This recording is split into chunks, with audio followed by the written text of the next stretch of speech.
I think that the biggest thing is get in community. I mean, I said that earlier, but I'll say it again. Like, good things are worth repeating. Get in community. Be in community with other agency owners and leaders and entrepreneurs. And some of them should be people that are bigger and better and badder than you in whatever view of that is yours.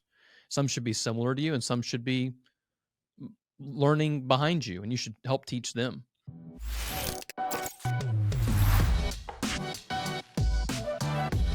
Tim, you know, I want to talk about a really terrible topic. It's called work-life balance. And I know the reason why, I mean, we have to talk about it because in so many situations, I've seen that thrown around, bastardized, and just completely people using it as the get out of jail free card of being like, hey, well, you just got to have work-life balance. Tell me what you think about work-life balance. What's your take on it?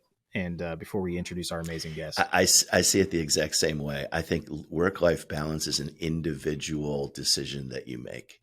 Mm-hmm. And can you, it's not ever going to be balanced. And I think if you start from that perspective, work-life balance is never going to be balanced. I think you're going to always be investing somewhere more than you are in other places. And I think ultimately the vision of work-life balance makes so much sense because you've got to have those other things in your life that are important to you. But the people that talk about work-life balance, like you said, as in very specific terms for everybody, I'm not in that camp. It's funny because we like to bring on guests that we can learn from. And Jay Owen, if you've never heard that name before, you need to know that name because this was an incredible conversation about how he's navigated this in his 27 years of running agencies and doing marketing. And also what's really cool about him, if you haven't seen his book, Building a Business That Lasts, you can check that out as well on the AgencyTalk.com website after this awesome conversation. And he has the podcast too. That's exactly the same name. But I'm thrilled, Tim, because truly hearing an agency owner talk about the things that they've done, where the wheels came off, the big aha moment that they had and what they took out of that experience that truly can, give to this community is massive. I'm really excited about it. Jay's somebody who I've gotten to know a little bit, and I look forward to everything that he has to say. He's very thoughtful, and I just really look forward to the conversation. Amazing. Well, I hope you all enjoy this amazing conversation with Jay Owen, CEO of Business Builders here on Agency Talk.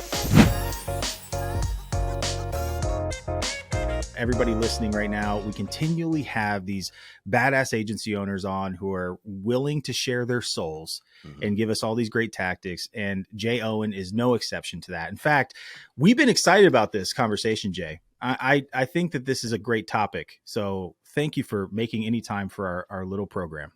Yeah, man, I'm happy to be here. Excited about it. We're all wearing black for you audio listeners out there. Men in black. And listen, if everybody's smarter than us, maybe it's just not a trend. Maybe it's just the way things are. I don't know. No, but think about it, though. Why did we start a podcast? To glean everyone's secrets and go dominate the world ourselves, right? That's exactly why we started this thing. No, we really are excited because this show was supposed to be a carved out space for agency owners to learn from other agency owners. And I think that the conversation today, which is going to come from the words of your mouth and not mine, which is thank goodness, is about this kind of elusive and somewhat stigmatized work-life balance. And Jay, I'll tell you what, every time I hear that, I want to hit my head against the wall. I know. And I think a lot of people use it wrong and that kind of stuff. But before we get there, just every listener know we're going there. But Jay, let's talk about you. All right. We're here for you. And people want to know more about that Genesis story, how you maybe got into agency life. Tell us where it all fell apart because work-life balance has to come from that. But I'm sure everybody on here would love to hear a little bit about how it all started for you. Yeah, I mean, everybody's story is a little bit different. Everybody starts in a different place. For me, I was blessed to get to start really young, which gave me a little bit more flexibility than maybe you would if you had started in later in life. And, I was just a nerd. I loved computers when I was young, built my first website when I was 12, which is basically about when the internet was a thing, became a thing. I remember reading an article on an old bulletin board system back when we logged into those, for those of you that are old enough to even know what that is. And there was an article that said the World Wide Web coming soon. Wow, this sounds cool, And here we are, I don't know, 23, 26 years later, something like that. But I started the business when I was 17, and I was a kid in high school. I wasn't really a business; it was a hobby, you know. And the funny thing is, I had the privilege of working for another company as an intern when I was 16 over a summer, and that kind of turned into more work. And I've always had that entrepreneurial spirit. Like I think it can be learned, but I think some people it's just like in them, you know. Yep. And I'd run little kid businesses like many folks did when they were younger, lawn business and concession stand and all those kind of things. And I just looked around and thought, first of all, don't act like that's what everybody did. Well, I just want to say, look, I would just say like Jay's like, yeah, you know, like people did. They had these 4 businesses when they were 12. It's like, no, we didn't have that. But go ahead, Jay. Let's talk about your awesome entrepreneur journey. The first business I ever started, actually, I was about 8 years old, and I was at a baseball field. They didn't have concessions back then, and I thought, you know, these people could use some snacks and drinks because it's hot out here. I live in Florida, you know, and so I convinced my mom to take me to Sam's Club, bought a bunch of Cokes and drinks and stuff, and wheeled them around in my little red wagon and sold them, because the problem with the traditional lemonade stand for kids is they put it in places it doesn't belong. You got to take the lemonade stand to the people where they actually want the product that you're selling, and it worked really well as an 8-year-old. But 8 years old, 8 years old, Tim, just making connections like that. You know, he's a man of the people, is what I like to say. All right, but so you went the on. Agency went side, on, yeah. I mean, the agency side grew really slowly over a long period of time. You know, I started when I was 17. I did everything kind of young. I got married when I was 21, had our first kid when we were 22. Wow. And there was a season in that early period where I thought, I don't know if I can make this work. I don't know if I can ever make enough money. I remember saying to my wife, like, I wonder if I'll ever have enough work just to keep me busy for the whole week. And I didn't. I mean, the agency, if you can even call it that, you know, it wasn't. It was me trying to build some crappy websites. Was maybe making $30,000 a year total revenue, you know, and we were going to have a child. And what am I going to do? Like, this isn't going to work. We're both waiting tables. So I kind of put it on the back burner at that point. Went to work for my uncle in the insurance business. And there's nothing a whole lot different than going from like a creative space to the insurance world. I would say if you get too creative in insurance, you go to jail, and that's no good. Thankfully, I didn't go to jail, but I realized about 6 months in that I'd married the right woman.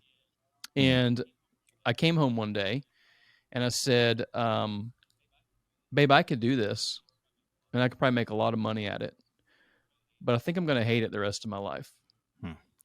And she said, so quit and do what you love. And it was that moment that was the most pivotal decision point, because she believed in me when I didn't believe in myself. And I always say everybody needs 4 people in their lives. They need somebody to look up to, somebody to stand beside them, somebody who's looking up to them, and somebody that believes in them when they don't believe in themselves. Because everybody, if you're in business long enough, at some point, you're going to have that doubt creep into your mind that says, do you have what it takes? Are you good enough? Can you actually make this work? And many times, your inner spirit is going to say no. And you need somebody else to go, yes, you can.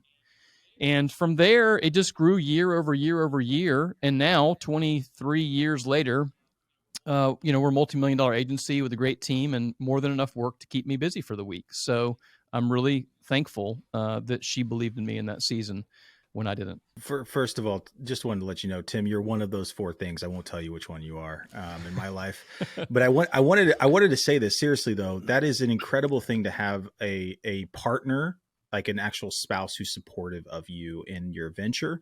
And I know it wasn't easy probably, right? And in the beginning, when you were burning the midnight oil and trying to get this thing off the ground, talk to us about, hey, I got a wife who supports me, and now I'm out there hitting the pavement. Where did how balanced were those days? Not balanced at all. You know, I mean, that's the thing. Like when people talk about work-life balance, it's not balanced. It's seasonal. And different seasons of life require different amounts of effort in different buckets, depending on what your priority is. And it really is that. Like priority, the origin of that word is essentially first. Like what is first?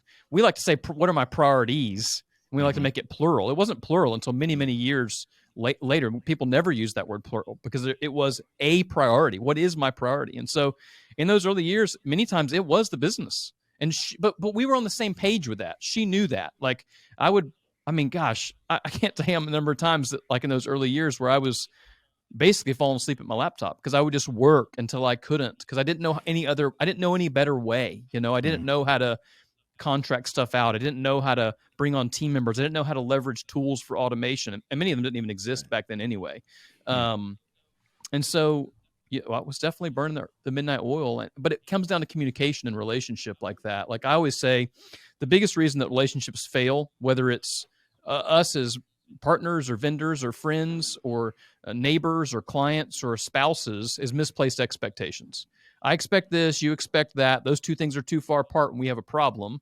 And communication is the bridge that connects expectations. And so she knew in the early years what I had to do to get that done, and she was okay with that. And I also was intentional about carving out time for big relational moments so that we actually were a married couple and not just two strangers in the passing in the night. I know this is really awkward, Tim, because you've never experienced that when you were building your agency, and Jay's here bleeding his heart out. You had a mic drop moment a second ago, and you never do that. So I want to know what hit you so hard there, because you literally, I feel like you wanted to give Jay a hug. It's like, this is that important. Well, what was yeah, it? First of all, I did. And secondly of all, that having somebody believe in you is so, so, so important. And I came at it really the antithesis of the way you did, Jay. I came at it later in life. I was not much of a hands-on practitioner. I was a marketing person in traditional marketing, and just realized that, marketing has to still play a role in the online space. It can't just be tactical. It's got to be strategic. And I came at it from a different place. But that day that you come home and you say to your wife, I think we could do something here with this. And I think that this is where the future is going to be. And I think that I want to be a part of that. I don't want to be irrelevant at 55 years old. And I'm not sure I accomplished that, but I think that ultimately that belief, like my wife said, what your wife said, all right, let's go get it. You think that's the right thing? Let's go get it.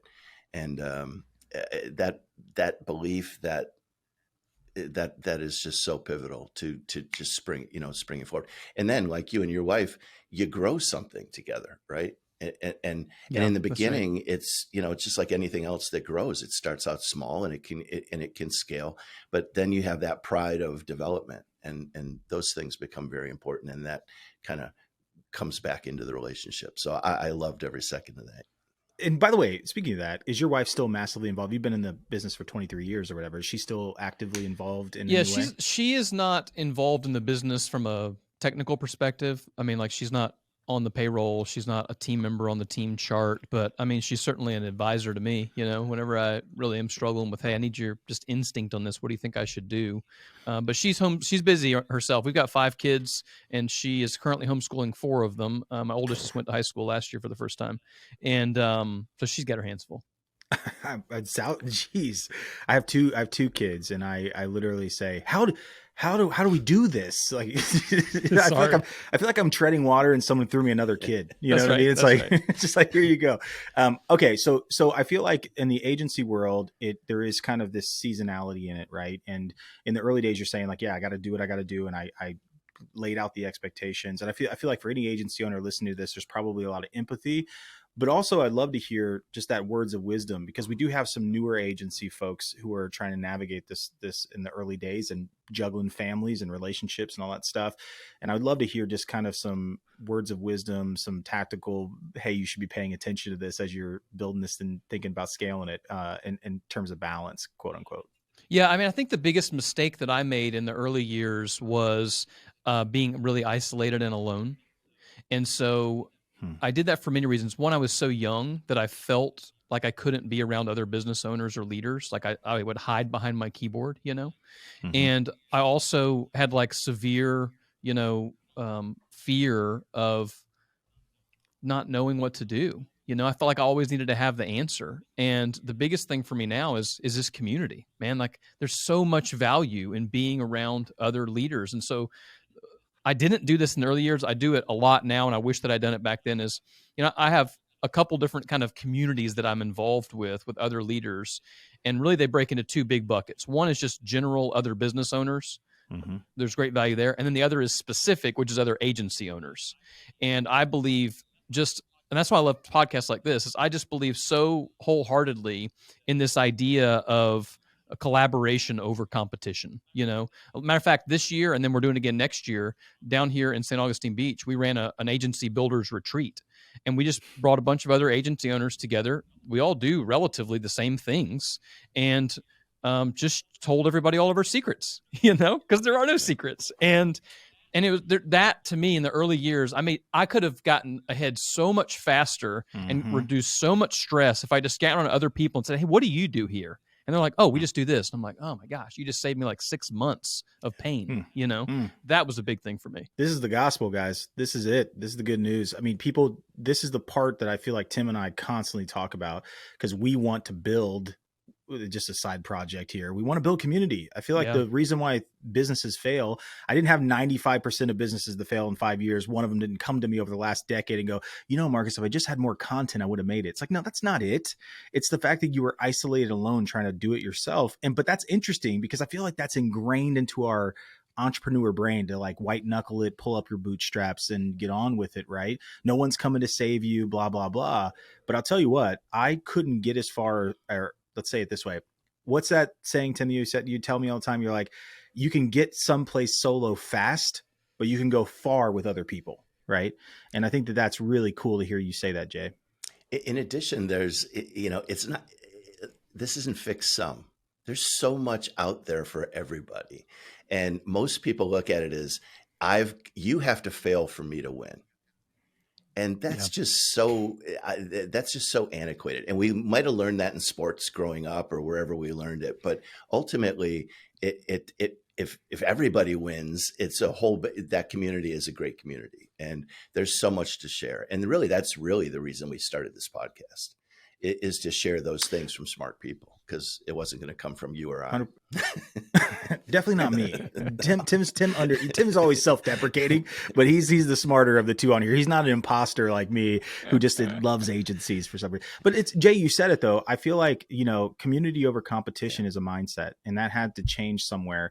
Do you find yourself now mentoring a lot? Is that part of the community? Are you helping? It just naturally happens. When you try and reach out and share ideas within communities, people will go, hey, can you have 15 minutes, or can we, so I've set up a Slack channel where we got a bunch of agency owners in there. So that's an easy way to kind of quickly collaborate, and people will email me, and it's the same thing as like what I said earlier, somebody to look up to, somebody to stand beside you, somebody that's looking up to you. And so I've got plenty of people that I'll reach out to. I'm like, hey, what would you do? Like, I don't know what to do. Everybody needs a coach. Everybody needs a mentor. Everybody needs somebody. So I've really been blessed by those experiences. People are always like, oh man, thank you so much for your time. And it's such a joy for me to know that if I can give you one idea that's going to help improve your life, like, I'm for that, man. I don't think that there's no cost to me in that. Yeah, it costs a little time to have a conversation, but I love stuff like that. Let's ask about that, Jay. Where did that come from? That's not an accident to have that kind of service mindset toward other people and your transparency.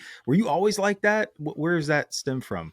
I'm actually kind of an introvert, so I think that's part of my problem in the early years. Like, people don't think that now when they see me on podcasts or stage. Like, well, it's easy for you, Jay, because you're a natural extrovert. I'm like, no, actually, I'm a natural introvert. I just learned how to fake it until I make it. I don't know. But I think that, like, where it comes from is, I think about, the Bible says, too much is given, much will be required.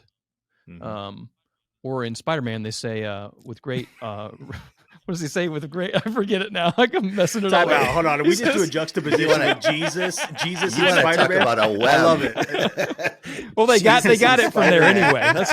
That's where these things come from. So, dude, he says something like, with great power. Oh, with great power comes great responsibility. There it is. I got That's right. Yeah. Took me a minute to get back to it. Just title it that. Jesus and Spider-Man. Literally, I feel like it's gonna be Community Competition Jesus and Spider-Man is the name of the show, which is really exciting. All right, well, let's fast forward a little bit, because I think that, again, work-life balance has a stigma associated with it. And as an entrepreneur, sometimes when I hear that, I just want to reframe it. So I want to reframe that. I want to also talk about how that kind of starts to fit into the story. And I want to know when it became very top of mind that something had to change. I'll tell you a big pivot for me, actually, when I think about it. As I read a book by Michael Hyatt called Living Forward.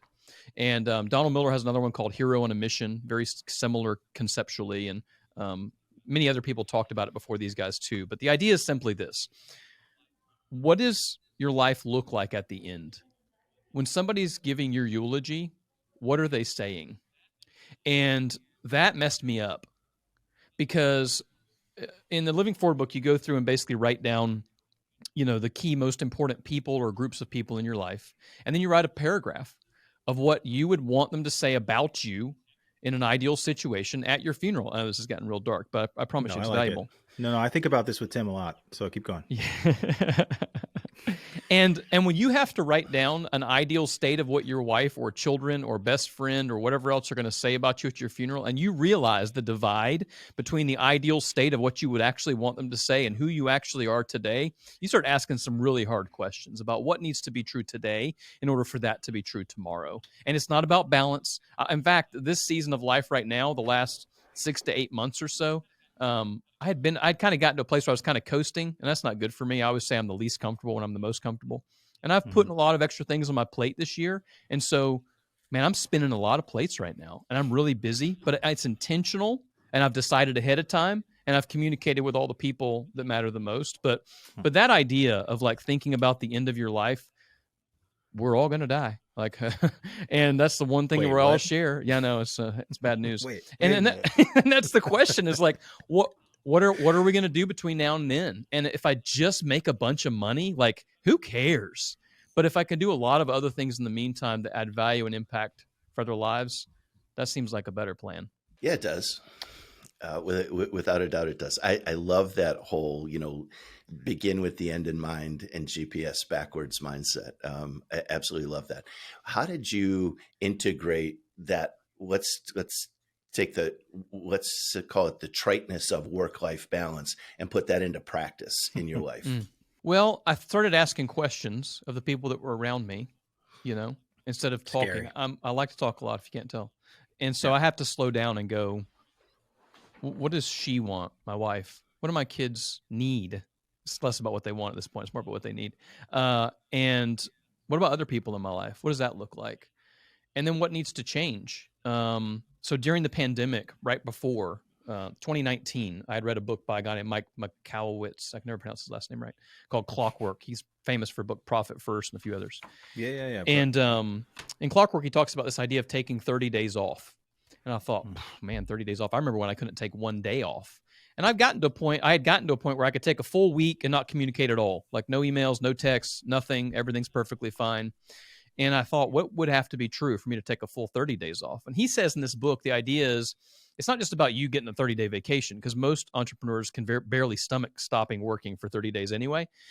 It's more about the longevity of everything else. Because if a business can be without you for 30 days and not just survive, but thrive, it's going to go through a full cycle of most things. We're billing things, we're signing new clients, we're losing some clients, hopefully not, but maybe, all these things are happening. And so we planned that in 2019. 2020, the pandemic hits. We'd already planned this 30-day vacation. We were going to take an RV trip around the whole country. And we just did it anyway. And the business was perfectly fine, it turned out, even grew that year. So in the midst of a pandemic and me being gone for 30 days. And so it's just making those decisions ahead of time and then moving towards it and asking what needs to be true for that to happen. And then also when I look around at my team, I think, well, what kind of freedom do they want? I think people work and or start businesses for three primary reasons. They want freedom, they want money, and they want purpose, or some combination of those, or something that fits into one of those buckets: freedom, money, and purpose. And so if I can create that for myself, I also want to know, what can I create that for my team, or help them create it for themselves in some ways. So that matters a lot to me. So Jay, you said this, you mentioned your team, and I really do want to know how you take a lot of this with them. Like, it's funny because I think that once you start to look at going, okay, I have to set something up that runs without me, right? I need to be able to position myself correctly. I need to prioritize, which is really good. Non-plural, what is my priority? The question I have is just how you build. It seems like you must have a pretty unique culture in what your expectations of your team might be and what they have the freedom to do. So is there anybody there that, or have you put anything in place that helps them with balance as well? Yeah, we've tried all kind of things. A couple of things that we do culturally. Every summer, we do something called Workcation. We've done it for many years. Way back in the day when it was just a handful of us, we actually took everybody, all the team members, like me and 5 other guys, all their spouses and all their kids. It was crazy. And rented like a huge beach house and just had a blast. Now that wouldn't work anymore because we've got too much diversity in age and relational status and all that kind of stuff. But we continued the practice. And so sometimes we'll do cruises. Sometimes we'll do, this past year, we went up to a retreat center up in Lake Lanier in Georgia. And so that's part of the rest. There's not a strategy involved with that. There's no like planning or workshops or thing. We just have a good time. We just eat a lot of meals together and have some drinks together and go out on jet skis and boats and do whatever we can that's fun. And so encouraging that, I think, is valuable. So we do that in the summer, and then Christmas, we usually do some kind of big Christmas party. So everybody has something to look forward to in the summer, something to remember that happened, and then something to look forward to in the winter. And that cycle works really well. But beyond that, it's also just a matter of, I don't have a good Spider-Man analogy of this, but I do have a good Bible analogy, which is just treat others the way they want to be treated. Treat others, as yourself. What would I want? Like when I first hired my first employee, and it goes back to this for me, I didn't hire a team member to start making money. I was already making money. I was perfectly fine at making money by myself with a bunch of contractors. I probably could have an assistant or two and make tons of money. Like I know how to contract and leverage, and it's not that. The first time I hired a full-time W-2 employee was actually in the crash of the economy in 2007, 8, whatever, 8, 9, whatever that was. 8, yep. Yeah. And I just looked around and saw all these people losing their jobs and thought, I think I could give somebody a full-time job. I think I could make a job for somebody. And that was exciting. And then I thought, what if I could create a place where other people have the same kind of opportunities that I do? Maybe they don't own the business, but maybe they can have all the other things. Maybe they have an opportunity to make more money, an opportunity to have more freedom, an opportunity to do something they feel like is creating value in the world. And so that's just the thing that anchors me is, and it's constantly adjusting though, because every person is different. To assume that like what I want in my life now as a 40-year-old with 5 teenagers is not the same as what, a 27-year-old single team member wants. And so I got to kind of balance those dynamics, have conversations, and hopefully create that kind of place. And I mean, the average team member here has been here, I think, 5 years. Like if you just the average amount of time that they've been here is 5 years. Chris, who's the president of the company now, he got promoted last year. He's been here 11 years. And so I've seen a lot of agencies, especially a lot of them are struggling as they kind of switch into remote work. And we have to be really careful that people don't become commodities. They're not. They're people. And as soon as you treat your people as a commodity, they will treat you as one, as a business. And so be careful with that. Sorry, guys. I'm so sorry. Don't be sorry. Pearl, is her name Pearl? Her name is Pearl. So my youngest baby, she's not a baby anymore. She's 9 and almost as tall as me at this point. She her middle name's Pearl, and my grandmother's name was Pearl. So that's real sweet. Marcus has the 2 cutest daughters. One second, guys. I'll be right back. Sorry, No Matt. Sorry. Matt's like, edit.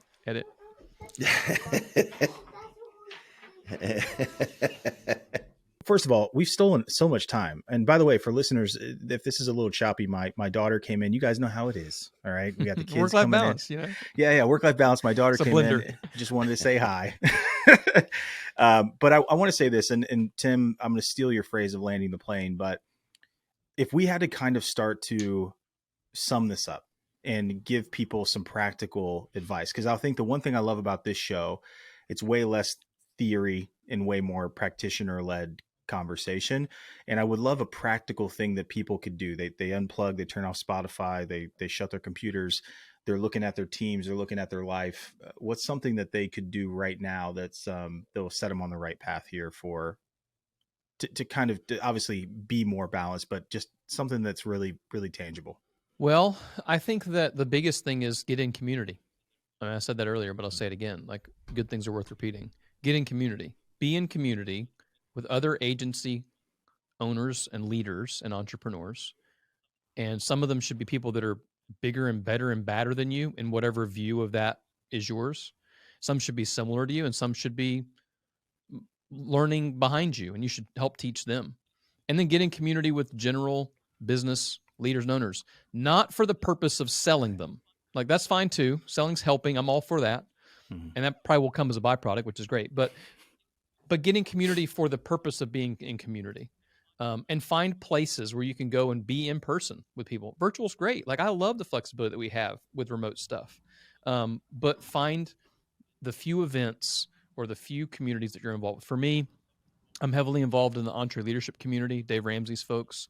Yep. I'm heavily involved in the C12 community, which is a really great group of Christian CEOs. And now I've started kind of this agency builders group that's other agency owners and leaders and entrepreneurs. And those for me are kind of the trifecta right now, but it might change over time. And when you get in community, you remove the problem when people say it's lonely at the top.